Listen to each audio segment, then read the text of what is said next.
Afternoon, Josh. First of all, how are you and how's training been today and this week? Nice to see you. Good, thank you. Training's been good. As always, the standard's been good. Boys are training really hard, training well. Spirits are high, so it's been good. Before we sort of look ahead at this weekend and further forward, just looking back to Norwich, obviously you came on as a substitute quite early on in the second half. You played obviously a key role in that second half and that comeback win. Although we conceded the goal and lost and went 1-0 down, is it sometimes more satisfying to come back like we did, with sort of that togetherness, substitutes playing a part, or Cobb, playing a part, rather than just sort of a 2-0 win? Yeah, well, I wouldn't want that every weekend. So, but football's like that. Football's a crazy game. You're gonna go behind sometimes. It's inevitable, and like you said, the character and the fight and the togetherness that the boys showed was amazing. Not only boys, the staff and the fans get behind us. So it's a big thing maybe that we can take on further, especially like knowing if it happens again, it will happen again, that it doesn't matter, we've got each other and we'll fight and we'll get back in the game. So I suppose it's a good thing, but like I said, I wouldn't want it to happen every weekend.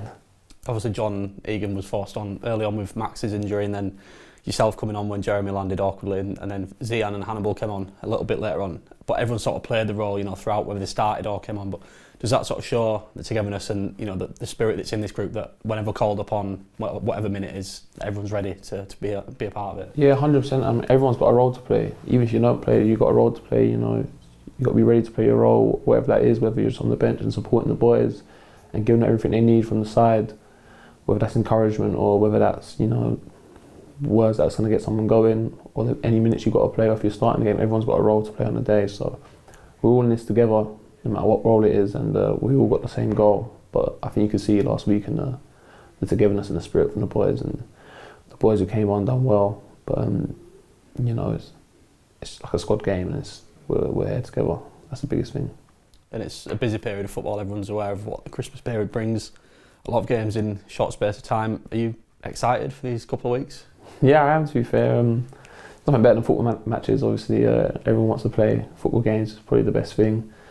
So like these games that are coming up and over this period, it's time to entertain the fans. And so looking forward to it, and looking forward to getting some points on the board, hopefully. And obviously on Christmas itself, you have your own little family. I know football players, a big role around Christmas, but there will be time where you spend time with your family and with your children. Is it sort of, do you feel the specialness, sort of with them on them all, opening the presents and, just the sort of festive period when, you see how believing in Santa and that side of it, how much do you sort of enjoy that bit? Yeah, of course, I love it. My two daughters, well, my oldest, my youngest, probably too young to understand it at the moment, but my oldest loves it, and, just seeing the joy on her face and seeing how it is, just love spending the time with them, and like you say, opening the presents and seeing them all excited for the day. Still got, business as usual in terms of what you got, but it's nice to come away from it on the mental side and just spend some quality time with your family, and it does help. It does help, and I've had some positive games on the Boxing Day because of it. So yes, it is massive, and it's something everyone, all the boys, I'm sure, will cherish time with their families.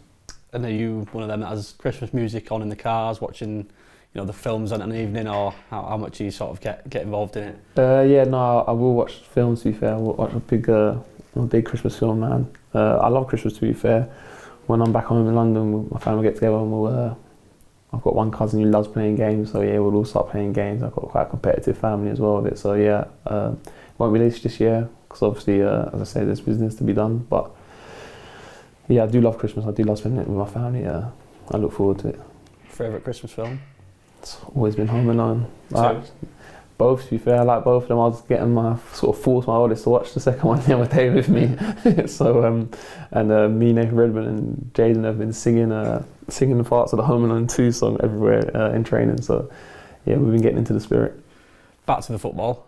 Just under working on Scott Parker, how have you sort of found, nearly 6 months now probably, how have you sort of found working under him and sort of playing in his side and the style of play? Yeah, I've been looking forward to and wanting to play under Scott for a while now, and definitely hasn't disappointed. I think he's top drawer. I think all the coaches here are top drawer, and I'm learning every single day, not just from him or the coaches, from my teammates as well.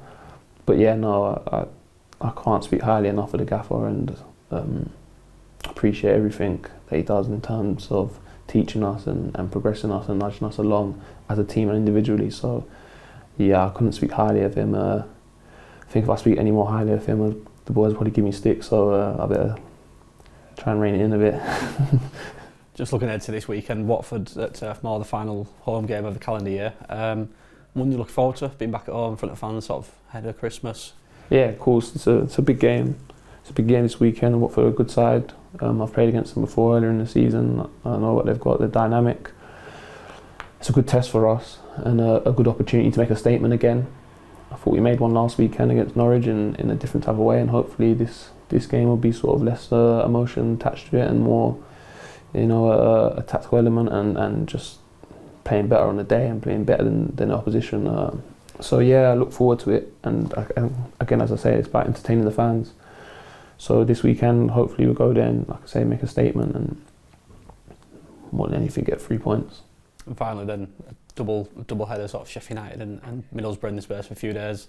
2 tricky away games on paper. Obviously we play Middlesbrough already, but how much do these sort of games excite you in the team?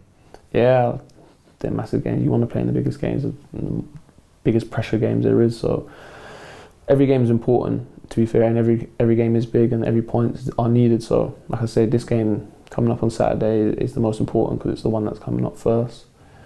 We get that out of the way, we get our job done, and we move on to the next one, and we work towards the next one. So we get this one done out of the way first, and then we'll go big for Sheffield United because it's a massive game. And once we tick that one off, we'll go big again for Middlesbrough. So looking forward to it. So yeah, hopefully, last time we had games like this, we had 3 wins in a row and a 9-point week. So we'll hopefully do the same again.